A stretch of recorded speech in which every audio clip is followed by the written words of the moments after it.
आज हम इतिहास के एक बहुत ही महत्वपूर्ण अध्याय फ्रांसीसी क्रांति के बारे में जानेंगे। ये सिर्फ एक घटना नहीं है, बल्कि इसने पूरी दुनिया का इतिहास बदल दिया। तो क्या तुम तैयार हो? चलो शुरू करते हैं। कबीर कथा की शुरुआत। नमस्ते आदित्य, मैं तुम्हें एक ऐसी कहानी सुनाने जा रहा हूं जो लगभग 236 साल पहले 14 जुलाई 1789 को फ्रांस में शुरू हुई थी। यह सिर्फ एक क्रांति नहीं थी, बल्कि ये लोगों के मन में स्वतंत्रता, समानता और बंधुत्व भाईचारे का विचार जगाने वाला एक बड़ा बदलाव था। आदित्य, गुरुजी, क्या ये कहानी कोई राजा रानी की है? कबीर, हाँ, कुछ हद तक। इस कहानी के मुख्य पात्र हैं फ्रांस की जनता और उनका राजा लुई 16वां। सोचो, एक ऐसा देश जहां एक तरफ राजा और उसके अमीर दरबारी ऐशो आराम की जिंदगी जी रहे थे, वहीं दूसरी तरफ आम जनता भूखी मर रही थी। कबीर, क्रांति के कारण। आदित्य, किसी भी क्रांति के पीछे कुछ बड़े कारण होते हैं। फ्रांसीसी क्रांति के भी 3 प्रमुख कारण थे जिन्हें हम आसानी से याद रख सकते हैं।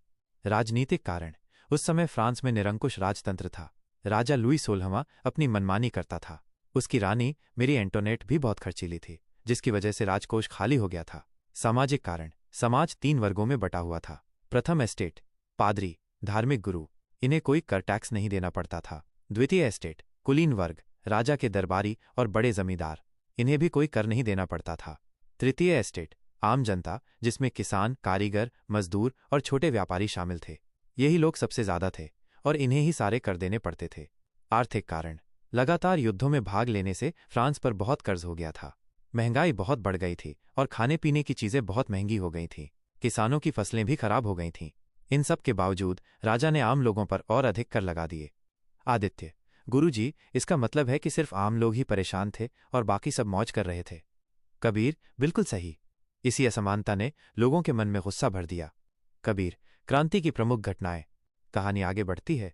जब लोगों का गुस्सा फूट पड़ा तो कुछ महत्वपूर्ण घटनाएं हुईं। बस्तील का किला ध्वस्त। 14 जुलाई 1789 को पेरिस में भीड़ ने बास्तील के किले पर हमला कर दिया। यह किला राजा की क्रूरता का प्रतीक था। इसे तोड़ दिया गया और यह घटना क्रांति की शुरुआत बन गई।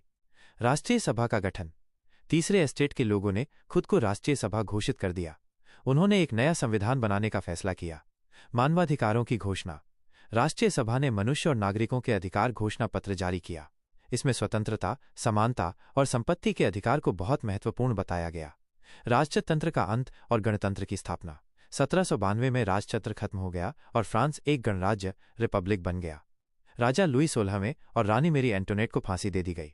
आदित्य, वाह, तो राजा को भी सजा मिली? कबीर, हाँ, जब जनता क्रांति करती है तो कोई नहीं बचता। इसके बाद फ्रांस में एक और बड़ा बदलाव आया, जिसे आतंक का राज कहा जाता है, जहां रोबेस्पियर ने शासन किया और बहुत लोगों को फांसी दी, लेकिन अंत में उसे भी फांसी दे दी गई।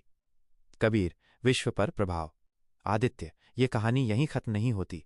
इस क्रांति का असर पूरी दुनिया पर पड़ा। स्वतंत्रता, समानता और बंधुत्व भाईचारे के विचार। फ्रांसीसी क्रांति ने इन 3 विचारों को दुनिया भर में फैलाया। भारत सहित कई देशों के लोग इन विचारों से प्रेरित हुए। राष्ट्रवाद, नेशनलिज्म का उदय। लोगों ने अपने देश के प्रति वफादारी महसूस करना शुरू कर दिया, जिसे राष्ट्रवाद कहते हैं। लोकतंत्र, डेमोक्रेसी का विकास। इस क्रांति ने लोगों को यह समझाया कि वे अपने शासक को खुद चुन सकते हैं। इससे दुनिया में लोकतंत्र को बढ़ावा मिला। नेपोलियन का उदय। क्रांति के बाद नेपोलियन बोनापार्ट सत्ता में आया। उसने पूरे यूरोप को जीतने की कोशिश की, जिससे यूरोप का नक्शा ही बदल गया। आदित्य, गुरुजी, तो इसका मतलब है कि यह क्रांति केवल फ्रांस के लिए नहीं, बल्कि हम सब के लिए भी बहुत महत्वपूर्ण है। कबीर, बिल्कुल सही मेरे बच्चे। फ्रांसीसी क्रांति ने हमें सिखाया कि कोई भी शासक लोगों के अधिकारों को दबा नहीं सकता। ये कहानी हमें यह भी बताती है कि जब लोग एकजुट होते हैं तो वे बड़े से बड़े बदलाव ला सकते हैं। क्या तुम्हें ये कहानी अब आसानी से याद रहेगी?